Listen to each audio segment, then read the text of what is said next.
Hello everyone, this is Maureen from High Point Reiki and Readings. This segment, which I'm going to call the Guide's Way In, is a more expansive topic type of video. It deals with a concept that anybody would deal with in their life at some point or another.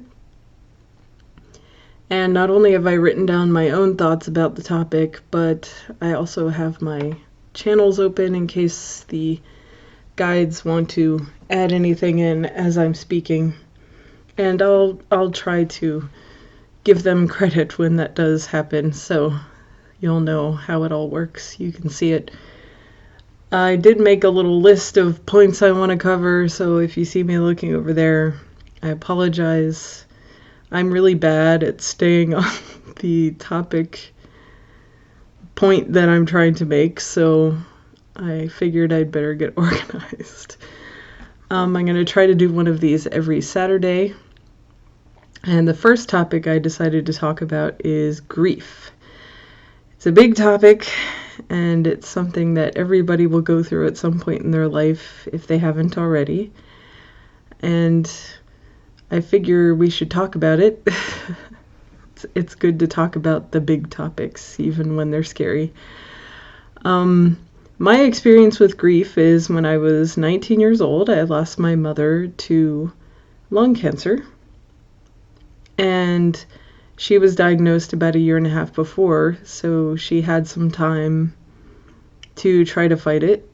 And we had some time to get very, very close. So when she did finally pass, it was really, really, really hard for me. I considered her my best friend at that point. She used to stay up late. I used to work until 1 a.m. She would stay up until I got home, and then we would hang out for like another hour until we went to bed. And then I would drive her into the hospital in the morning for her treatments sometimes. So because of my schedule, I was the best candidate for that. So we spent a lot of time together. We got really close. The lack of sleep didn't always make for pleasant times, but the nights we had to hang out and chat about various and many surprising topics were wonderful, and I still love that I got those moments with her. I'm much older now. I've been through most of the grief process. It never truly ends. I want to say that coming out. You always have those moments where you think of them and you get welled up with emotion. I'm kind of doing it now. But you do get to a place where there's less hopelessness, there's less loneliness, there's less of an effect of triggers that will just send you off the deep end. Like, when she passed away, shortly after that, Boyz II Men released Song for Mama, and I was on my way to work while I was still getting my bearings back in the world, and I heard that song on the radio, and I went into such a hysterical cry. I had to go inside and tell them I can't work tonight. And I cried for hours after, because if you've ever heard that song and you can imagine losing someone that fits into that exact category, I think it may have been a little nudge that I had a little more stuff to work out. It wasn't my first day back to work either. I had worked some days and nights already, and it just came at a very unfortunate time for my work. But that brings up an important point. When you need time to work through something that's reemerged, or even though you've been on an even keel for a while, you need to give yourself that space, and hopefully you have understanding people around you that will give you that space as well. My work really didn't want me to be off, but I was like, if you want a blubbering mess behind your pharmacy counter, then I'll do my best. And they decided to let me not work that night. So that was very fortunate and very kind of them, and I still appreciate that, by the way.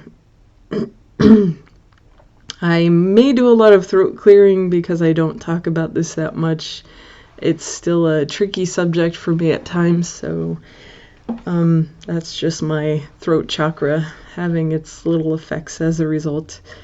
So the another point I wanted to make before I start with the major points is that I have lost other people in my life since then, and it materializes in very different ways, interestingly. It definitely depends on how close to them you were. It definitely depends on, the time that's passed since that first very huge experience you have.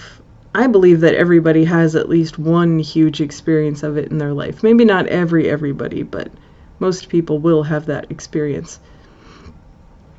That is someone just so incredibly close to you. And we'll get into, I'll get into it now. If you lose someone that you're that close with, the world, your surroundings, your atmosphere, everything is completely different. And one of the most surreal effects that I experienced was going outside and seeing people carrying on with their life as if nothing happened.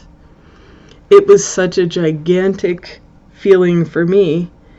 I couldn't understand how everyone else in the world couldn't feel it and couldn't have a reaction. That's how gigantic it was.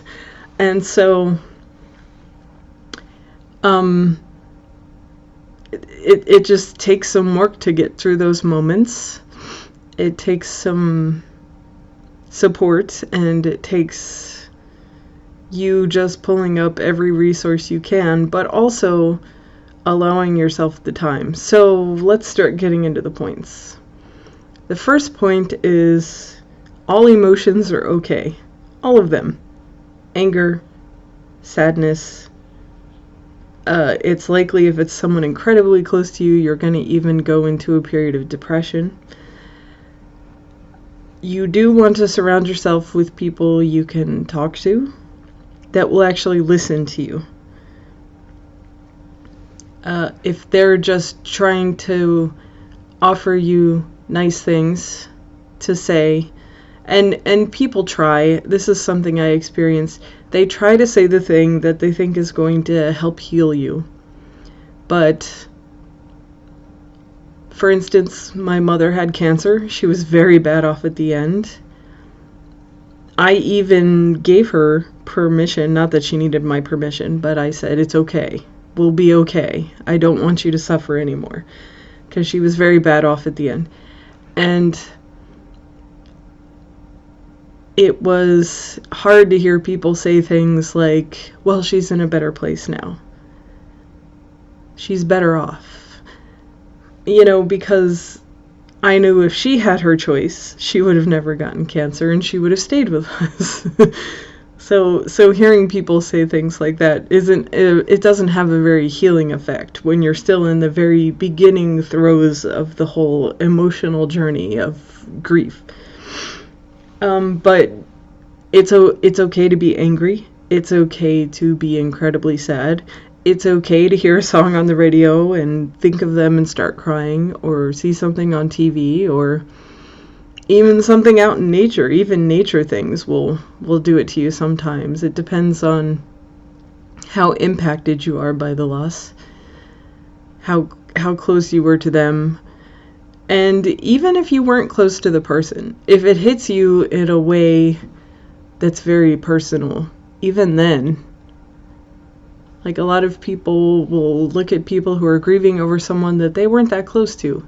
But there's something about the way that they died, or why they died, or the time they died, that just hits that person in a very poignant way. And they're going through their own grief process. It may not be entirely based on that person that was lost. It may be something else within them they have to work through. That doesn't mean they don't deserve the space. That doesn't mean they don't deserve the support. So, sorry, that was something that just came in from my guides, I believe.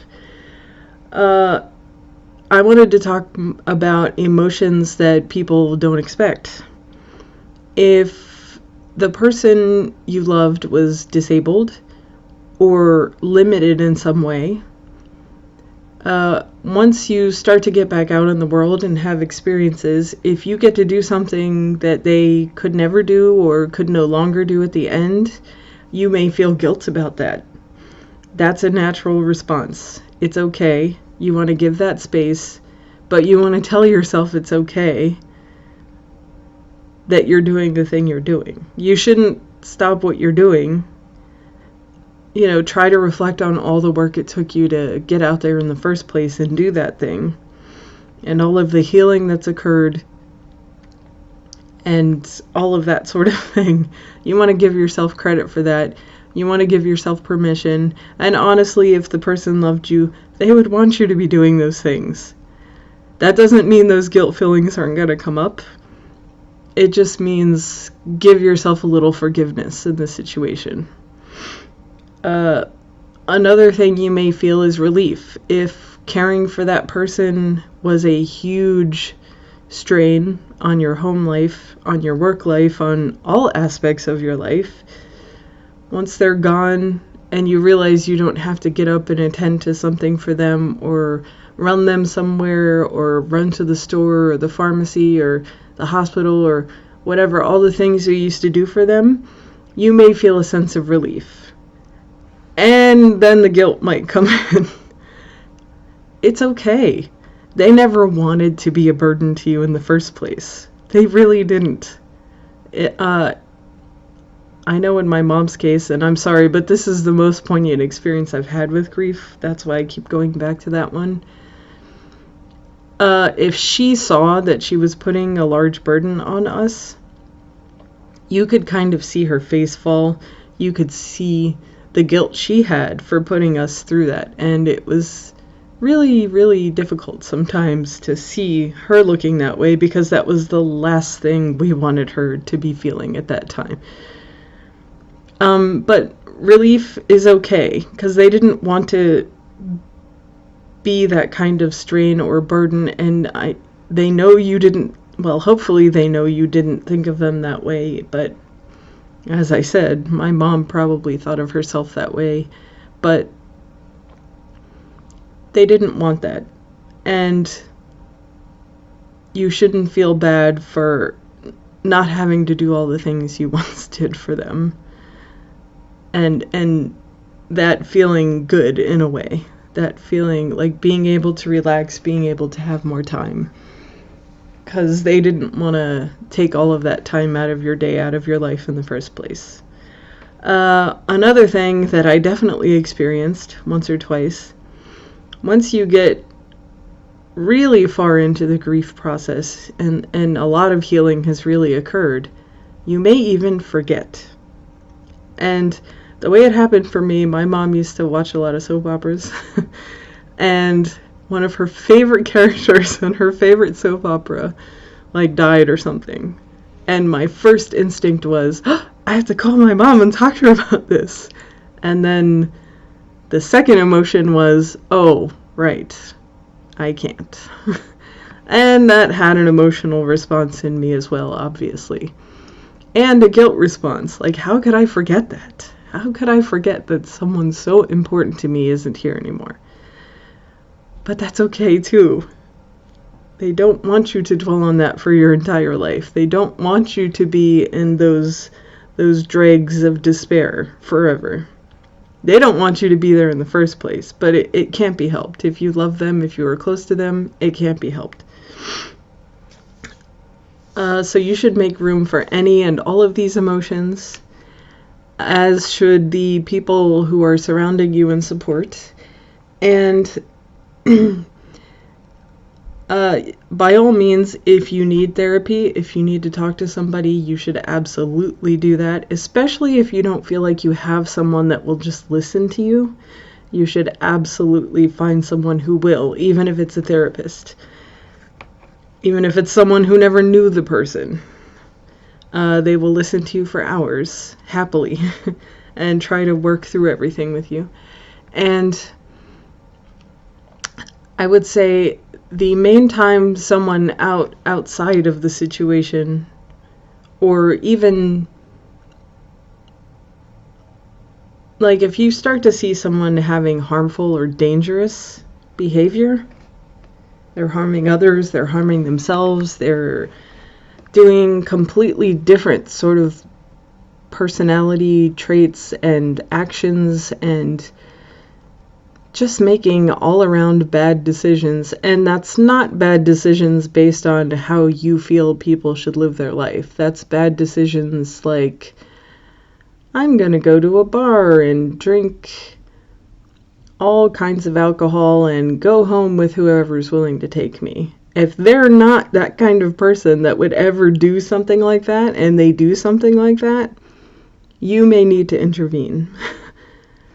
And hopefully the person may even realize at some point that, that's not the track they want to be on. But losses can be so deep, so profound, so life-changing.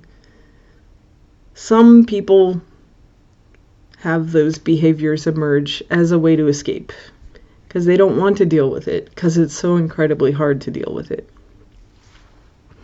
So if you see someone doing behavior that's harmful to themselves or others, you may want to intervene or talk to someone closer to them who can intervene. It doesn't have to be you if you're not incredibly close to them.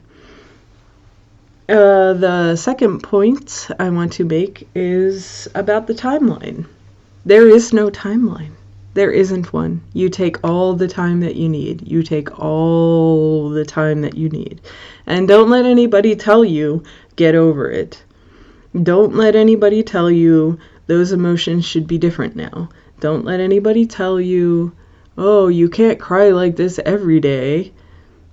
This is how you work through emotions. This is how you work through loss. And if you don't give yourself the time to do it, it's gonna come up later. Yeah, if you don't give yourself the space, you may be somewhere 2 years down the road and just break down hysterically crying and not even realize why until later. So really give yourself the space and the time. Take all the time you need. Don't let anybody else tell you how to take your journey through this process unless you're partaking in harmful behavior. Let's see. Point number 3. It's never going to stop hurting. It's always going to stop hurting. I recently had an experience with a friend who lost her mother, and she said to me, how did you get through this? Like, how do you live your life without her? And I had never been asked that blunt and poignant a question about it. And even now, talking about it, I felt tears coming up in my eyes because I guess for me, it was not focusing on how to do it, but just doing it. And my guides are saying that now. Action is what gets you through it. If you need to cry, cry. If you need to go do something like a hobby, go walking out in nature. If you want to take a trip away from everything, all of that kind of thing, then do that. Do whatever you need to do to heal yourself. Because grief, again, can be a very incredibly profound thing, but it's not meant to take you out of living forever. And your loved one wouldn't want that either. So keep that in mind. Let's see. Point number 4, you get to choose who you talk to and how much. But please, please, please talk to somebody. Again, if it has to be a therapist, because, okay, so here's a phenomena they want me to bring up. A lot of other people have had their own experiences with grief. We already covered this. But as a result, if someone tries to talk to them about their own grief, they may do this, and it's probably not a conscious thing, but this kind of dismissive thing.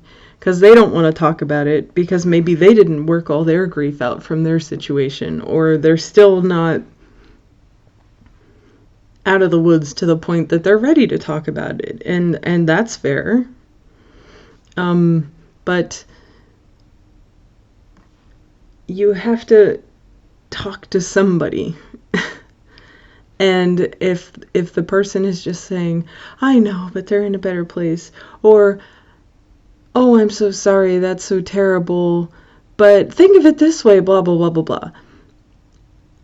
At the very beginning of the process, and again, this is for me, this may be different for you, but at the very beginning of the process, nothing anybody said to me really helped me. Nope. I somehow instinctually knew I needed the space. I knew I had to express the emotions.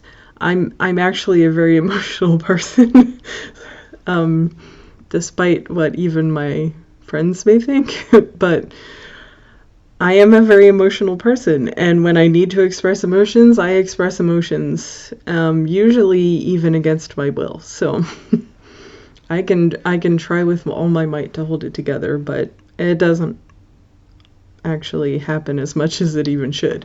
But if you're talking to someone and you feel like they're dismissing you, you don't have to talk to them anymore. It's okay. If somebody comes up and wants to talk to you about it and you're not in that place, you don't have to have that conversation either.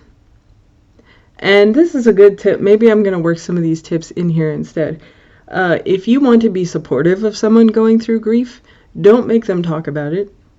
Don't go up and say, oh, how are you doing? Especially if they're returning to something like work or a hangout that they've been absent from for a while as they went through the most acute part of the grieving process. They may want to get back into the feeling of being there, get back into the feeling of normal life, because life has not been normal for them for some time.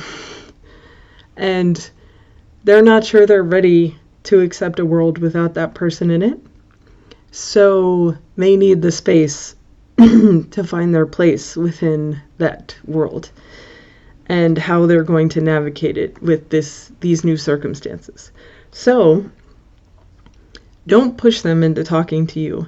I don't care how wonderful and compassionate and loving you feel that you are.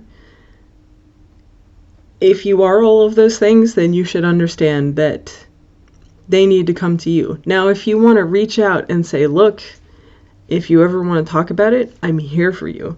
You can say that. But then leave it at that and let them decide if they want to come to you, if they want to talk to you, and when. They're in charge of their healing, ultimately. And if they want your help with that, they'll come and find you and get that help. There shouldn't be any ego involved in being a supportive person either. That's another point of, being a supportive person. Like, there's a lot of people when someone passes away with one of their friends, they want to bring them food, they want to give them flowers, they want to make offers, but don't thrust it upon them, because they may end up being in a position of having to figure out what to do with all of this stuff. And that's a burden you're putting on them at a time when they don't need any more burdens. So think about that. If, say, is there anything I can do for you? Please let me know if there's, and you can even call and say that to them every couple of days if you want to. Just don't just show up at their house with a casserole. Let them ask you for what they need, in other words. And the fifth point I wanted to make is, when you can handle it, seek out the people that are going to tell you the positive stories about that person. Because when I got into a certain point in the process, I found when people came up to me and said, "Oh, I remember your mother. She was so sweet and she was always willing to help people." Or they would tell me very specific stories about how she helped them. Or they would tell me funny stories about a great time they spent with her. All of those things, I'm getting choked up again. All of those things just, it made me realize the impact she had on people's lives. And it was so incredibly healing for some reason to know that she lived on, not just here and not just with my immediate family or even her family, but in people I had never even met before. And these people were probably going to remember her for the rest of their lives. And my guides are saying that that's part of, you know how you get that feeling sometimes after you've lost someone that they're with you? That's another way that they're with you. Seeing their influence, seeing their impact, seeing the joy and the care and the compassion they had for others and took of others. So I highly recommend it. Go out and find those stories. See the impact they had. If they were a wonderful, loving, caring, helpful person, it will lift your spirits to know that not only will they be remembered by all of these people, but you have that within you too, because of them being in your life, because of their influence. You have those aspects in you now, and you can carry those on. And I'm gonna wrap up here soon, but I did want to make one more point about the support cast, the support system of people. I don't have it, and I'm so sorry, but this very brilliant psychologist, I believe, came up with this chart of the circles of grief. And the great thing is, it's like, here's the person in the middle that's experiencing the grief. And then, they're in a circle with all the people who were most impacted. And then you have this outer circle. So it's like friends, maybe more distant family. Sorry, I saw a little feather flip by. Maybe more distant family that you don't talk to all the time. Things like that. They're in a circle outside of that middle circle. The people on any circle outside of that middle circle should not be putting their grief issues they're facing on the people in the middle. The people who feel it the most, the people who are closest to it, should be spared the grief of other people. Now, I'm not saying if you go to a funeral or a memorial service, you can't cry. I'm not saying that if you're sitting around telling stories about them that you can't cry. But don't go to them and say things like, "I don't know how I'm going to live without them." Don't. What do you think they're feeling? That times a million, probably. So, I found myself, I feel like I got very almost selfish in a way. It feels like a weird thing to say because I don't think it's exactly selfish, but I was very much about it's not like I didn't talk to and try to support, like my dad and my sister, but I also was very concerned about confronting these emotions, facing them, working through them, getting through it. And so, again, when people would come up to me and try to say those very nice things that people tend to say, I didn't want anything to do with it. So, I would say as a support person, you say, "Is there anything I can do for you? If you ever want to talk to me, I'll be there for you." And then if there's any part of the process of planning the funeral, things like that you can take part in to relieve some of their burden, do that too. Those are the best things, really. I found also that some people would stand there and keep talking to me and keep saying those affirmation kind of phrases. She's in a better place. She doesn't have cancer anymore. None of it made me feel better. Don't keep, and this may be mean of me to say it this way, and I'm sorry. I know that it was coming from a place of care and compassion, but it almost felt a bit ego-driven to me. Like they wanted to be the person that said the thing that made it all better for me. And that is a very, very natural. I've been in the position of being the support person, and you definitely, like, you see the person in pain and you want nothing more than to take away their pain. But, and my guides are saying this, think about what that pain represents. It represents how important that person was to them, how much they loved them, how much value they brought to their life, how much just a gift it was to have that person in their life. Why would you deny them that, even as it's being expressed in painful ways?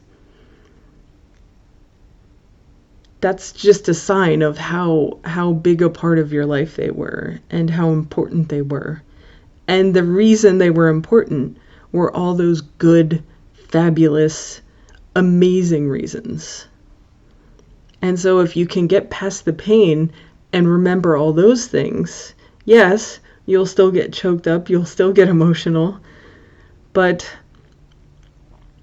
when you think of what they brought to you and how they made you who you are today, or they were at least a part of making you who you are today, like, that's kind of awesome, you know? It's like a legacy.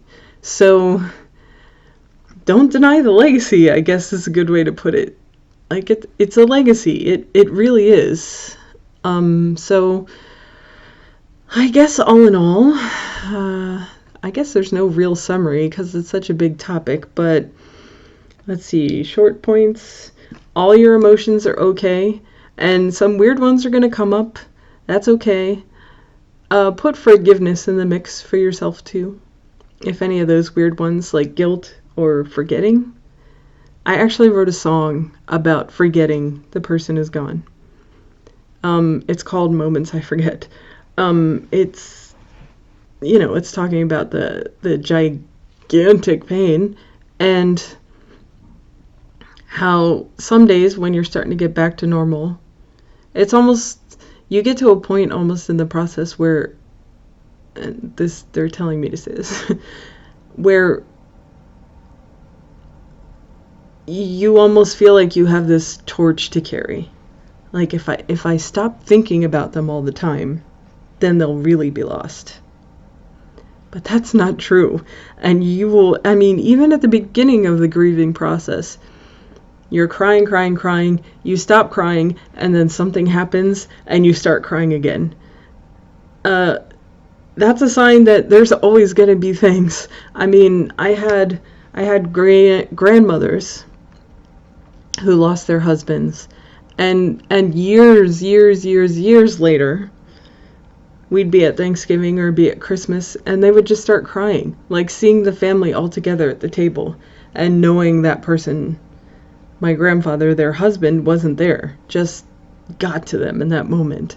And that's going to keep happening to you, probably less and less, but it's never gone forever. And even now, after, I'm bad at math, but 20 plus years of my mother being gone, I still, like I just said earlier, I still get those moments where something just hits you in that certain way and you're just like, oh, and it's unexpected, but it's also a good reminder that you haven't forgotten them, you never will, and they made such a huge, positive, important impact in your life that's never gonna go away. You know what I mean? Woo, that one got me a little. Allow yourself the timeline you need. Yeah, we're just trying to run through the points quickly here, I'm sorry. Allow the timeline you need. Don't let anybody tell you when the grieving process is over. That's entirely up to you. And be strong about that. Or cut that person off if they try to tell you that. It's never going to stop hurting, but it will stop hurting so much and so frequently. When you can handle it, Seek out the stories that remind you of the impact they had on other people's lives. It kind of draws the circle out a little bit too. And not the circles I was talking about before, but you experience grief on a very, very, very personal level, especially grief that's that profound. So once you're out of yourself with it, I guess, once it's starting to get back on an even keel, that's a good time to open up to other people and hear their stories. And you're probably all going to end up crying by the end of it, but it's a beautiful experience to see that impact and know that it's still there and know that it's going to be remembered and know that that's one of the awesome people who helped make you who you are. So I hope this brought some clarity to you. I hope this can help you if you ever have to go through this kind of healing process for yourself. It's horrible. I'm not gonna lie. It's horrible. But you can get through it. You will get through it. Don't be afraid to seek help from professionals or any resource available to you.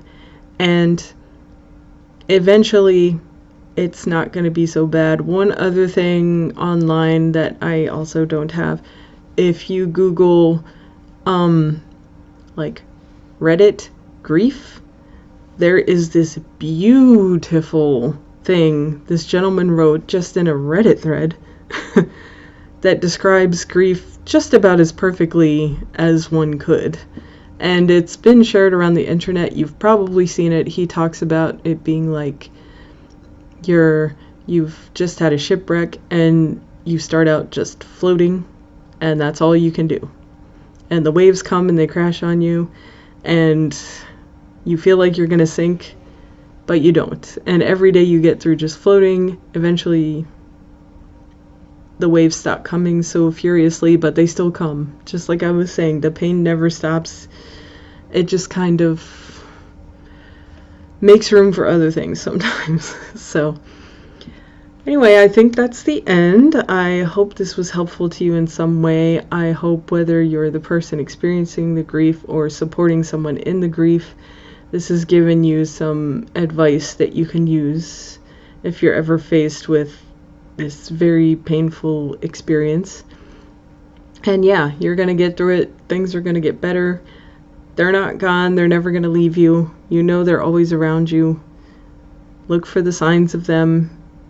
If you open your mind and open your heart, you'll see them. And you can go check out my grief post again on highpointreikiandreadings.com. I'll try to post it in the comments too. And if you ever need any of my services I offer on that website, take a look, see if there's anything you think could be helpful to you, and make an appointment. And it would be awesome to meet you and work with you. Okay, have a beautiful day.